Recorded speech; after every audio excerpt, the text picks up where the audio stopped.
Leadership is hard. Titles change overnight, expectations pile up fast, and nobody hands you a survival map. That's why Leadership on the Rocks exists. Hi, I'm Bethany Reese, leadership coach, author, and speaker. And for 2 decades, I've been equipping leaders to navigate the wild, unpredictable terrain of leading people. Whether you're a new leader trying to find your footing or a seasoned leader trying to reclaim clarity, this podcast gives you the tools, truth, and encouragement you need to thrive in both your professional and personal lives. Each week, I sit down with leaders who have weathered storms, climbed mountains, and learned what it takes to lead without losing yourself in the process. If you're ready to build steady, grounded, life-giving leadership, this is your place. Let's climb together. I think we get lulled into this sort of course of least resistance. And then I think we forget that we deserve to be happy and enjoy life all the time, not just some of the time. Mm-hmm. That you don't need to go 8 hours of work and suffer so that you can have a couple hours on the weekend of enjoyment. I think we should find a path that says, I enjoy my 8 hours of work. And oh, by the way, when I am out having fun, I'm enjoying something different in my life, different people in a different situation. This is the Leadership on the Rocks podcast, where we equip and empower leaders like you to thrive in and create harmony between your professional and personal lives. I'm your host, Bethany Reese, and in today's episode, we're going to be talking with Curtis Sprouse about how leaders can stay calm under pressure, reset their minds between work and home, and lead effectively without burning themselves out. Curtis has spent nearly 40 years helping founders, scientists, and executives grow as leaders without burning themselves out. He ran a consulting firm that supported biotech and medical device companies through demanding, high-pressure decisions, and later built the Institute for Biomedical Entrepreneurship, where more than 460 innovators have trained and over 200 ventures have moved forward. Curtis teaches simple behavioral tools that help leaders think clearly, communicate well, and handle pressure in healthier ways. Welcome to the Leadership on the Rocks podcast, Curtis. I'm so excited to have you. Oh, thank you, Bethany. It's nice to chat with you today. Appreciate the opportunity. Man, this podcast, we love to talk about harmony. Our leadership doesn't end at work. We actually go home and we lead there too. So I love that you're bringing to the table talking about both areas, because I think we've all been there multiple times where, we're sitting at the dinner table with our families, but mentally we're still replaying the last meeting that we had, or we're trying to relax, but we're running through tomorrow's to-do list. And so you've been in this work for nearly 4 decades, helping leaders navigate all the high pressure environments that we're in. So I just want to know, what drew you to this work? It's interesting. I think it was in large part, I became interested in this idea of translation, the idea of taking ideas from concept to market. And when I thought about the best path to address that, it was really about the people. At the end of the day, it's about the people. And what our challenge is traditionally is that people aren't taught how to lead. Especially people in technical disciplines, scientists, engineers. We don't spend a lot of time teaching them how to lead. And in many cases, they're not put in situations where they learn how to lead effectively. So they tend to do it very much, task and objective oriented leadership. And it comes down to how do you objectively bring the leadership skills to a cohort of individuals that are very bright, but yet have never been exposed to that. So the leadership was it started out with as a mechanism to try to elevate the technologies. And what I soon realized was that there's just a tremendous need for the development of people. And also, to your point, really the balance in their life. What is missing as a component of why they struggle with leadership or contribution, because you don't have to just be a leader, but how do you contribute to any situation, was that many people lack balance, especially in a high pressured industry like biopharma and device. Man, I love that you're bringing the people focus to the front because if you're in leadership, it's really no longer about the tasks. It's about leading the people that do the tasks. And it's so important. I think you just hit the nail on the head. And really, in any industry, you're good at the technical task of whatever that is for the industry. But then whenever you step into leadership, now I got to deal with some people and behaviors and all the emotions and things like that. So you coming from science, technology, but having the emotional intelligence to say, we got to focus on people now. Like, let's get first things first is so huge, so important. And, I have to say, you've worked with founders, scientists, technology. I can't even imagine the high stakes decisions that those people are having to make. I'm thinking about the Apples, the Googles of the world. And then you have the entrepreneur who's running a solopreneur, maybe they're running their own business. They are the business, or maybe they have a small team. And so often leaders, no matter what size company they're running, what size team they're leading, they don't know how to show up in the environment of pressure. They feel it. And I think of a pressure cooker where I'm just going to explode. I don't know how to deal with it. So can you help us normalize, I guess, number one, of if you're in leadership, you're probably feeling pressure. It doesn't matter how big your industry is or your business. But then how do we, adjust to that environment so we don't explode? I think a lot of it is understanding. I just did a feedback. It was a follow-on discussion with somebody that had been through our assessment process and been through an initial feedback with me a couple months ago. And we started out where I asked him, I said, well, what's happened since we last chatted? And what he said was, I really thought a lot about this idea. This guy is a perfectionist, high discipline, very organized, perfect Mhm. authority score, and high reflectivity, very creative. And those are three what we would call genetic traits, Bethany. And so he has this view of the world and how to achieve objectives in a very clear and concise way, and that he struggles in that he has high goodwill, nice guy, but low social skills, struggles to Mhm. connect, right? And I told him, when I met him, he didn't look healthy, carrying some extra weight and energy score of 1, by the way. So Mhm. 1 out of 100, right? And then low stress, low stability, low expertise, confidence being challenged. And so he has this perfectionist view of the world that he's not achieving. And I said, it really starts with you. You have to take care of you. You mean Mhm. there's obviously the stress is manifested in that your energy probably naturally isn't a 1 out of 100, and that you need to start with you. And so he took that to heart. Since I last spoke to him, which is probably about 2 months ago, he's lost 18 pounds. Oh, wow. He said that he's got better cognitive clarity. He's been working on more exercise, better diet, not eating Mhm. as much. No radical changes, but some small adjustments that he's made to his daily activities. And what he told me during our discussion today was that he had forgotten what it was like to feel good and to have clarity of thought and to not have that physical, sort of weight on your shoulders, if you will. Yeah. And we spent over half of our conversation talking about his colleagues and how he could help them. And I said, that is a shift in the discussion for you because you were sort of pitting self and I'm not getting what I need done in the time that I need it done. And now you've changed your focus to, now that you're feeling better, how do I elevate people around me? Mhm. And so that transformation occurs, and to answer your question, once people have an understanding of what their own what their own barriers to success are.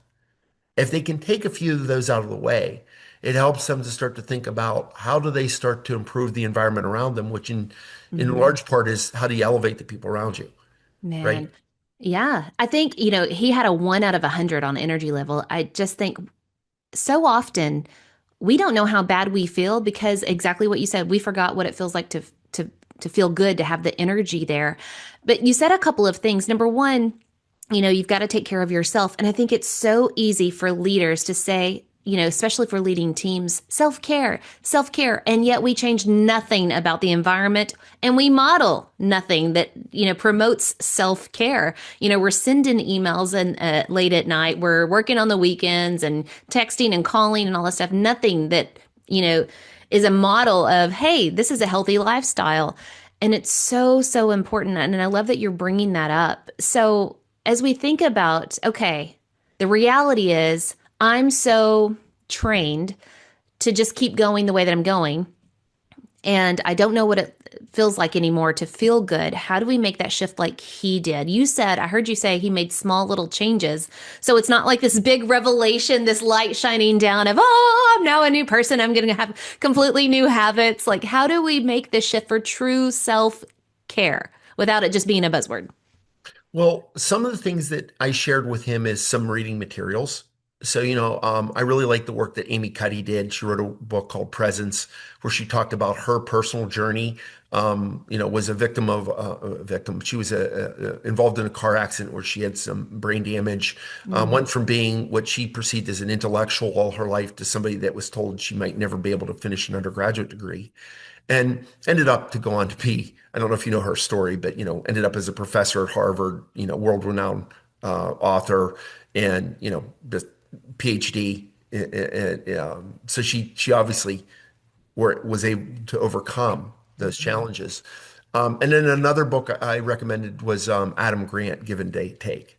mhm. And he said that Amy Cuddy resonated with him because he had heard of her before, and was aware of some of the work, and that as he read that her book, it made sense to him, this idea that you have to sort of define those obstacles and try to overcome them, right? And for him, these weren't monumental. He didn't have brain damage. He had a few extra pounds, and stressing out over people not being perfect. So number one, it's always about, the problem I have with many leadership programs, they're theoretical. If you just did this, you'd be better, Yep. right? And I look at it and say, no, where are we starting from? Bethany's starting from a different place than Kurt. Hmm. And even throughout your life, I don't know, do you have children, Bethany? Oh, yes, I have two. Two children, and what are their ages? Oh, 16 and 21. Okay, so you're right at where they're thinking about their educational pursuits. They're thinking about those early steps they're going to take towards not only Hmm. education, but that leads them to a potential career or a job. And it feels like it's insurmountable, especially in a market where things are changing Yeah. quickly. Jobs that exist today are high paying. Computer Hmm. programmers within 10 years probably will be a non-existent job, right? Yeah. Um, as a parent, the way you felt 10 years ago and the way you interacted with those two children is different than the way Hmm. you do it today. Yeah. And having children that are now 31, 28, and 27, um, I will tell you, Steph and I are in a different place. Our oldest is expecting, and he won't love this, telling it on a podcast, but he and his wife are expecting their first. Um, so, I'm thinking about my best friend told me the other day, he said, "What do you want to be called when you're a grandfather?" I said, "Wow, I hadn't really thought about that." Yeah. Right. So it's understanding where you are and Hmm. where you need to go to get to a better place and Hmm. knowing what that looks like. This gentleman I'm describing to you, he was able to very quickly use the data that we provided to give him objective understanding of where he was. And it was Yeah. shocking to him. Geez, I knew my energy was off, but a 1 out of 100. Like, have you ever seen a zero? Yeah, I have, but not many, Yeah. right? But so that was shocking to him. Communication score 6. That that Six that out of 100. 6 out of 100. Oh, man. So the idea that you are, curse of knowledge, you don't share information, even though he's got this incredible intellectual ability to define Hmm. problems, organize his thinking as to how you achieve the objective, and think through the iterations with his highly reflective, very creative mind. He wasn't communicating that. And as a leader, that's an opportunity Yeah. when you're not communicating to your team. So the data helped him to have a greater sense of awareness of these things that he already knew, but he didn't understand the magnitude. It's like if you're walking around with high Mhm. cholesterol, you really don't know it until you have a heart attack. Yeah. That maybe I had high cholesterol, or that geez, I'm early stages of diabetes. You don't wake up one morning and say, geez, I feel like I have early stages of diabetes, right? And it's the same as, like for me, as I've gotten older, it's not hard to put on a couple extra pounds, but it sneaks up on you. Hmm. It's a quarter pound here, a quarter pound there, and all of a sudden you look and you're like, gosh, I'm 10 pounds heavier than I was a couple of months ago. And Yeah. so I think number one is helping people. understand objectively where they are, Hmm. and then understanding why that's not where they want to be. Because that's another thing. You sort of get used to sort of course of least resistance. I get up every morning, I go down and make a cup of coffee, I read I get on my phone and I read the paper, or I look at messages from yesterday. I go upstairs and take a shower, I get dressed, yeah, I sit down at my desk or I drive to work. Um, you know, rinse, repeat, and we do it over and over and over, and we don't realize Hmm. that, I haven't gone out with my wife in ages. I haven't taken her to dinner. We haven't had any fun and gone to a movie during the week. We only do it on the weekends. What said you can't have fun during the week? When did we decide that that was the case, that you can't go see a movie or go see a show? And go for a walk in the Hmm. woods and do something that's different. And so I think we get lulled into this sort of course of least resistance. I think we lose sight of what the material changes that are negatively affecting us that we've let happen. And then I think we forget that we deserve to be happy and enjoy life all the time, not just some of the time. Hmm. That you don't need to go 8 hours of work and suffer so that you can have a couple hours on the weekend of enjoyment. I think we should find a path that says, I enjoy my 8 hours of work. And oh, by the way, when I am out having fun, I'm enjoying something different in my life, different people in a different situation. Man, I feel all of that. I feel like it's such a slow drift, a slow fade, whatever you want to say, where we are making small concessions to lifestyle and to desires and to wants. And we just keep drifting off course. And I love you said number one is understand where you are. And you've mentioned data, and I want to get into what you do and how you can come in and help people find that data. You're like the scale. Like nobody wants to step on the scale. We're fearful of it. Like, I know I'm overweight, but I don't know how bad it is. And you're coming in, you're like, there's the data. And so, we all have to come to that point where we're willing to open our eyes to truth because we tell ourselves stories. It's not as bad as it may, I don't think it's as bad as what I feel or what people say it is or whatever. And you come in and say, okay, let's take the truth and the reality of where we're at, what challenges you have to navigate. But you're already, even in providing an opportunity to find the data, I'm already mentally having to fight myself because I'm confession here. I am what used to be. I'm working against it now, but that perfectionist, that overachiever of, you know, if I do things right, I shouldn't have obstacles. And that is a huge mental challenge that I have learned to overcome. Is a challenge doesn't mean that you're off course, off path, not doing something right. You skipped a step in the perfect frameworks that are out there. It's what do you do when you come to an obstacle or a challenge? How do you navigate it? And that's been my life lesson. And I love that you're bringing in the data of if I keep beating my head against the challenge instead of learning to navigate through it, around it, over it, under, however, I need your data to help me say, hey, you're not at a healthy spot. You're not going to navigate the challenge. You're going to keep beating your head against it until you crash and burn. So I'm so excited that you do this work. So before we dive into the data and all the things that you help us come to, I want to switch. We've talked professionally about stress, of communication, great examples, great stories, but everything that plays out in the workplace also plays out at home too. And you talk about resetting. And so if I'm putting the cart before the horse here and we need to talk about data before home, feel free to do that. This is, for you to talk and discuss, but I just really love the concept of resetting before you go home. And I think most of us are running around with 47 work tabs open. And then whenever I get home, it's like I'm so mentally overstimulated that I can't really function and be fully present when I'm home with my family and my kids. So, talk to us about resetting. What is it? How do we do it? Like, help us. Well, I think it's hard. If I reflect on my life, I remember I used to come home from work and I'd be isolated in my own head with the problems of the day. And, Mhm. I would be physically present in the room with my wife, but I wouldn't really be Yeah. present. Meaning, I'm dealing with this client. I got to be traveling later this week and I got to put together a report. And oh, look, I just got this email about something. I need to address this. And I've sort of learned now to put the phone down, go downstairs, share, sort of the highlights of my day with my wife, but then ask her about hers. It's being deliberate and thinking about I have a responsibility to make sure that I don't let my day that wasn't any easier than hers get in the way of elevating her and having something that we can share. And it's Mhm. that whole idea is as you raise a 16 and 21-year-old, it's not hard to grow apart. Mhm. It's easy to focus on the kids and then one day wake up and look at your spouse and say, gosh, we really haven't Mhm. done anything other than, we go on vacations with the kids, Yeah. we do things with others, but how often do we sit and really, you know, talk to each other, Mhm. right?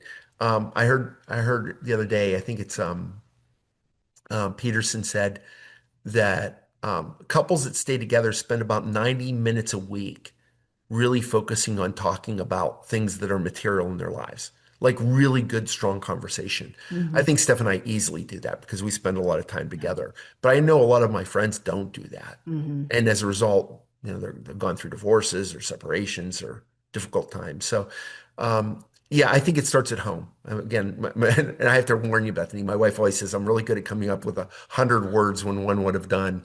Um, I feel that. I'm an auditory processor. My and, husband, land the plane, Bethany, land the plane. Yeah, I'm a visual, so I'm trying to paint a picture with all these things I'm thinking about seeing. But to just sort of wrap up the theme, I think you got to really focus on, something with your kids, and it sounds like you've got a Mhm. little bit of that perfectionist side to you. Three things I think you can do with your kids. Teach them how to define problems accurately. Like, know Mm. what the real problem is. Don't be consumed with the noise and the chatter and the popular speak and the misinformation. Understand what the real problem is. Um, Number two, take the steps that are necessary. So take the action that gets you the outcome you want, right? And then the third thing, the most important one, Bethany, learn to love one and two. Like, don't find them to be a burden. Ah. Right? Like the world, my dad told me this, and I've said this 1,000 times on podcasts. So for those of you who've heard me before, my dad said this for me years ago. The world rewards you for solving bigger problems. Mm. You are a man in search of bigger problems. Why are you surprised you found them? Like don't make little things big things. Mhm. Don't make the little thing a big thing. If you're enjoying the Leadership on the Rocks podcast, be sure to subscribe and follow so you don't miss a single episode. And also, please rate the show. We hope to earn 5 stars in serving you in leadership. And through your ratings, it'll help us get the word out about what we do here at Leadership on the Rocks. Now, back to the show. I'm having so many flashbacks. My husband and I have been married 26 years. And we have really gone through seasons. Whenever we had young kids and they were getting into all the activities and all of that, I mean, we became like business partners because we're both, growing in our careers and yet we're raising small children that are active in those things. And we just had this moment of coming together and being like, whoa, whoa, whoa, we're getting caught up in this fade of society of going and blowing and doing where our schedule runs us and we don't run our schedule. Like, Mhm. pause. That's not how we're going to do things here. We're going to take back control of that. And I say control of my schedule, and we were very intentional in that. And we changed. Like, our son did not play travel baseball. They were all both allowed to do one activity, and it was a Saturday activity. And, you know, but then there's also that power struggle of, well, if you're always fighting for control, now you're always fighting over the small things too and blowing them up. You're making a molehill into a mountain kind of thing.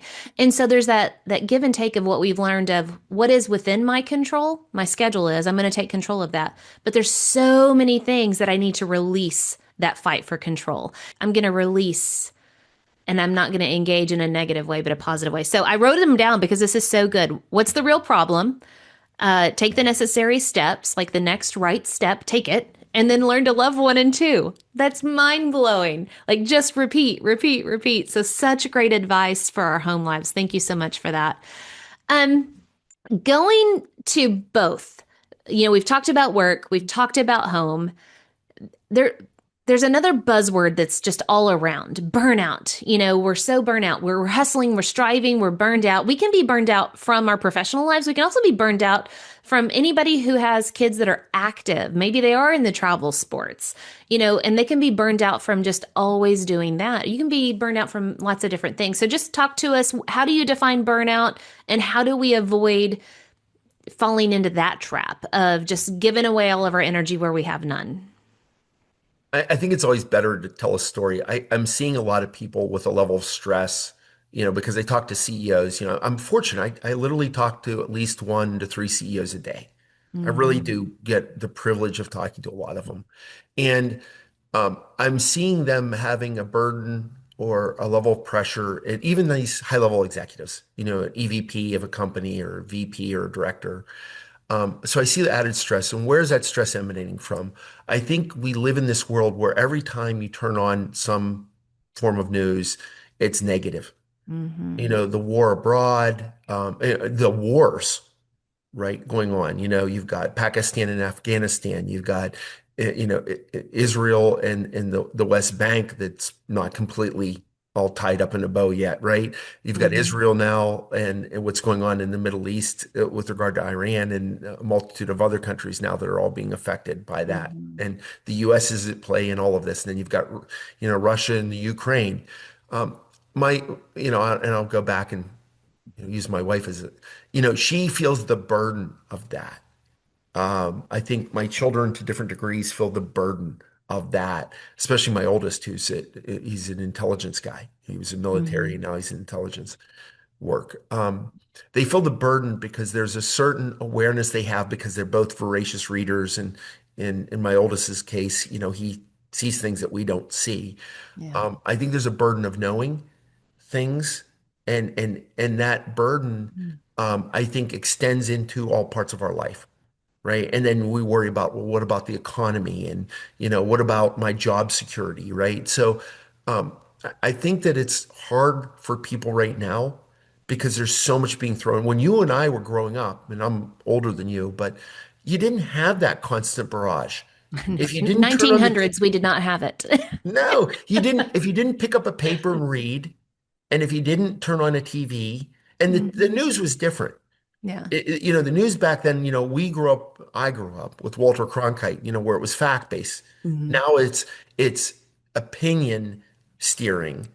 The news, Yeah. it's meant to give you a perspective and leave you with a position that they want you to adopt.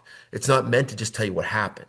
So we live in this time where societally and culturally and technologically, we're being hit with all these different data points that aren't necessarily feel good stuff, Hmm. right?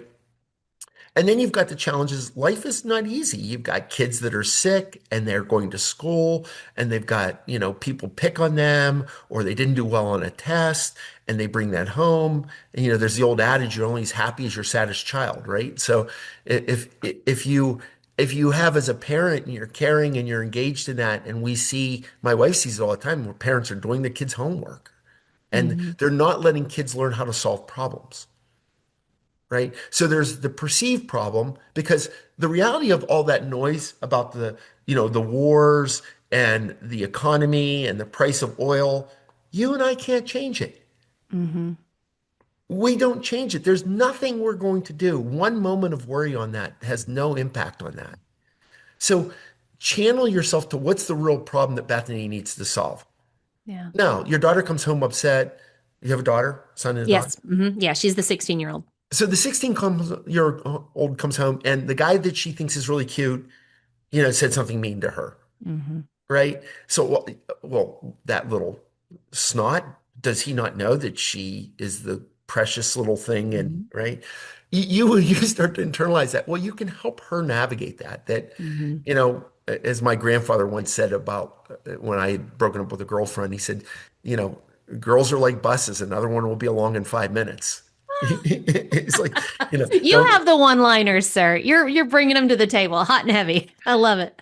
so don't be overly upset about, a relationship that didn't work out when you were 16 years old, was his Hmm. point. Not Yeah. that to be flippant about, don't worry about it. There's always another woman, but the idea that, you have a lot of life to live and this does not Hmm. define you Yeah. and the relationships, right? But for her, she doesn't get that. Yeah. And so, but you can help her grow in her understanding of that. You can focus your energy on that. You can leave her in a place where she does start to understand Hmm. that, you know, that you were 16 once, right? You lived that. You've been there. You've seen that. And as your kids get older, I think they have a greater realization of that.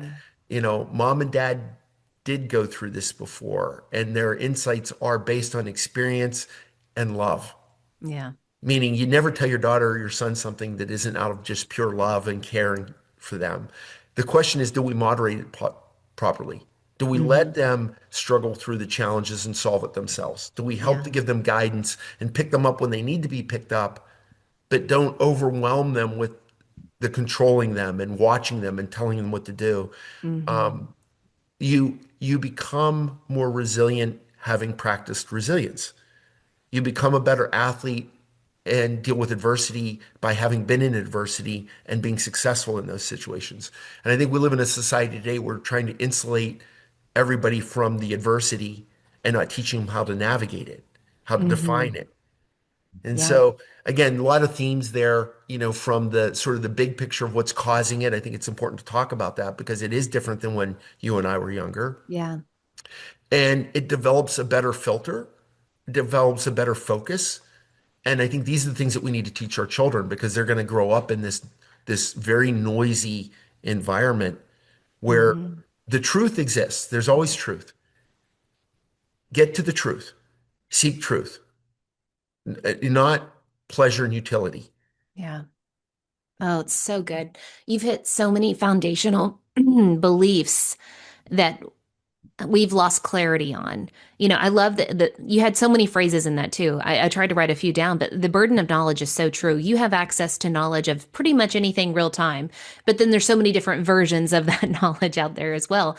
And we're carrying around all that weight. It's like picking up a bunch of rocks and putting it in your bag, and now you're carrying the weight of the world with you.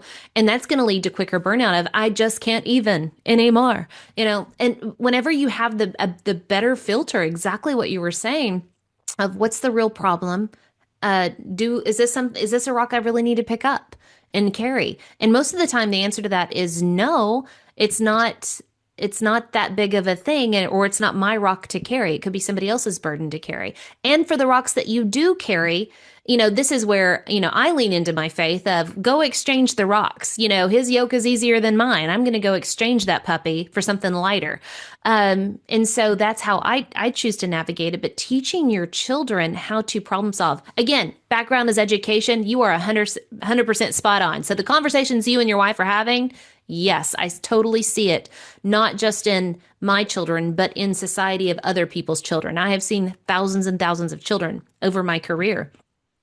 And we are no longer helicopter parents where we rescue them. We are becoming a society of lawnmower parents where I go in front of my kid and mow down all of the challenges, all of the adversity that they could possibly have so that they don't experience it. And what we leave out there is young adults that don't know how to navigate any kind of challenge. And now we have high mental stress, high anxiety, all of these things. And so I love what you're saying is number one, professionally, you've got to navigate it. Like, go get an assessment, figure out where you're at, and learn how to navigate those challenges. And then teach your children how to do it at home. Like, it's all connected. It's so, so good. We got to stop normalizing stress and burnout. I read a book, Essentialism by Greg McKeown, and a phrase that I just has burned in my mind is burnout is not a badge of honor. Let's stop giving it the badge of honor. It's not. So, is there anything else that you feel like the audience needs to know that I haven't asked you? Maybe I missed a question or we missed something. What is something else that you're like, what? I really need everybody to understand this. I think we've covered some really good areas today and some topics. And thanks to your questions and your approach, I I think you have to elevate yourself to elevate others. Mm, And I think about elevating others. I think too often we get consumed with what we believe to be our burdens and our stressors, mhm, right? I think learning to elevate others, um, it's a simple formula. Always strengthen your connection with them. Connection fosters trust. The more I know you, the better I know you, Bethany, the more that you and I can trust each other. mhm, Um, and once you make an effort to continue to strengthen that relationship and trust, then help people navigate the things that are bothering them. in that Yeah. moment, right? And they don't have to be monumental. I think sometimes we forget the little things that can bring joy to Yeah. others and ourselves. And we get so consumed with it, being angry about it, that we take the wrong path in how we engage. So just, I have a good friend who's going through a tough time right now. He's going through a divorce and Mm. saw him this weekend. And I said to him in a note this week, I said, just be kind to yourself this week. Like, quit beating yourself up. Hmm. Like, yeah, you had a hand in this situation, but you didn't have, it wasn't 100% you. Hmm. Like, and the journey that's been taken has been taken. Now, what's the journey you want to take from here?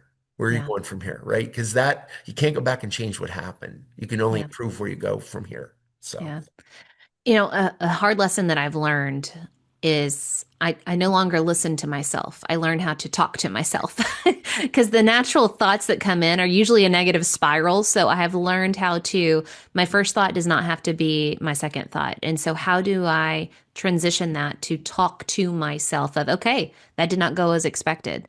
What can we learn from that? How can we press on? And going back to your words, and take the next right step, the next necessary step to continue moving forward. And that's life. I think so many of us are asking the philosophical question, is this all there is to life? Like, I'm stressed, I'm burned out, I'm tired, I have no energy. And the answer to that is no, no, you're on a wrong path. Like, look at the data, where are you at, and choose a different path. And you can. That is not all that there is to life. There is joy in beautiful chaos. And that's why I love harmony. Harmony is a bunch of different notes happening at the same time, and it still makes beautiful music. And I want my life to have harmony. I don't want it to, be just one note all the time. That gets boring. So, Curtis, thank you so much for being here. What are some key takeaways for our listeners that they can go and apply in their own leadership? I think number one, always be a lifelong learner. Mhm. Learn. We live in a world where the access to information is just phenomenal, right? Um, be be really careful about what it is you believe, Mhm. meaning make sure you're challenging. Just because somebody with authority tells you something doesn't mean it is true. And we've seen that time and time again, right, with numerous situations. Yeah. But I think really be careful to look at the spectrum of positions and data and knowledge so that you're more grounded in finding that truth and reality. Um, find ways to enjoy every day. Find ways to enjoy it. We're meant, I did a retreat years and years and years ago before I got married, and Steph and I have been married over 32 years now.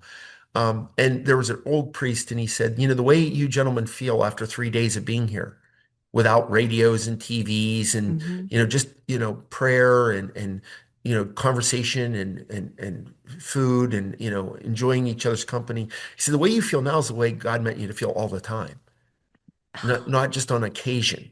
Yeah. Right. And I think about that all the time. You should feel good more than not. Hmm. And if you're not, then you need to find out why and do something about that. So, and then use that as a platform to elevate those around you. Oh, I think so good. those are the things I would like to leave the audience with. Thank you for the permission to enjoy life. Yeah. Sometimes we Yeah. need to hear it. Hey, it's not supposed to suck. Go out and enjoy it. All It doesn't right. mean it's easy either. Yeah, It doesn't true. mean it has to be easy, but you can enjoy the struggle, right? There there Hmm. there can be enjoyment in the struggle if you let yourself do so. Yeah, I think a great example, and I am not a marathon runner, let me be very clear, but people who go out and run 26 miles, like that takes a lot of work, and yet they enjoy it and then they have a reward afterwards. So, yes, there is work, but there's still enjoyment in the work. So, all right, Curtis, if there is one poor decision, let's think of the opposite. If there's one poor decision you would warn our leaders to avoid, like, come on, leaders, don't do this one thing. You're better than that. What would be that one poor decision? Don't put your purpose in front of people. Ooh. I think oftentimes there are a lot of leaders right now that believe the purpose is more important than the people. I'm Mm, not saying ignore the purpose, yeah. but not at the expense of the people. And I see Hmm. leaders that are happy to do spreadsheet cuts and, not invest in the development of their teams. This whole idea now that AI is going to replace human beings, it's not going to happen. It will facilitate us as humans doing more and potentially doing it better if we use the technology properly. But it's not going to replace what you and I are doing right now. It's two Mhm. people having a conversation, sharing, learning from each other. It will never replace that. And if it Yeah. does, then we cease to have a society where human beings matter, right? Yeah. So I don't see that happening. Yeah. So I think that don't put the purpose in front of the people. Oh, so good. Thank you so much. All right, Curtis, where can our listeners go to learn more about you, your work? And I've heard you talk about behavior and data and all that stuff. So tell us all the things. Where can we connect with you and learn more about all of this? So eurekaconnect.com, you can always go to our website, and there's a contact, you can contact us through the website. Shauna Kwok, Shauna at eurekaconnect.com. If you email her, she can set up time on my schedule. If you'd like to go through the assessment, we do offer them. People contact us all the time and want to go through the assessment or have their children go through it. It takes about half an hour to an hour, depending on who the person is, to fill out the information. And then they get a one-on-one with a behavioral specialist where we walk them through the data and help them understand where their starting point is and what they can do to get better. So that's Eureka Connect. And then we have a not-for-profit called the Institute for Biomedical Entrepreneurship, where we teach translation. It's a 5-day course on translation. We'll have some programs coming up in the fall, but it helps innovators take ideas from concept to market. And over 250 companies have been started or advanced through that program. Very proud to say since 2017. And that is ibeinc.org. And again, Shauna can also help you there as well. That's amazing. You're practicing what you preach of, hey, it's about people. And so you're taking people that have an amazing task or idea or innovation and like, hey, here's how we take it to market to the people. I love it. Thank you, sir. Mhm. Thank you so much for being here and sharing your wisdom and helping us realize that we need to find that harmony of, resetting and self-care. I mean, I'm going to use the buzzword at the end because everybody already knows it, but truly what that means and how to apply it. So thank you so much for your wisdom today. Thank you. Really appreciate it, Bethany. Guys, until next time, continue putting in the work of building your life and leadership on the rocks, the essential rocks. God bless.